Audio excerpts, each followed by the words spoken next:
Are you recording already? Come on. Let's just go. Take 3. Ready? Yep. Today we're recording down pumping down gauges.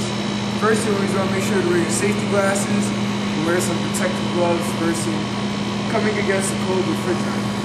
First thing to make sure is that the unit is running, so that way there's no liquid stuck in your hoses and also in the manifold. First step to pumping down gauges is to remove your liquid line from the condensing unit.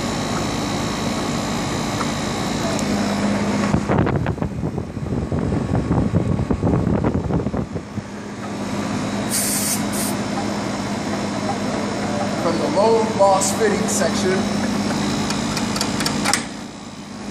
Then we will attach it back to the liquid side on our manifold. Make sure that the ports are secure. We'll open up the high side of our manifold. From there you'll start to see the gauge pump down a little bit.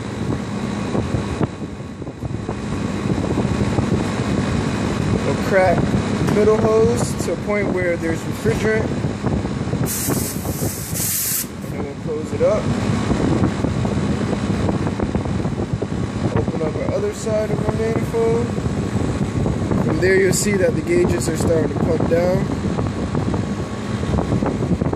Now we could go ahead and remove the section line from the low loss fitting section as well.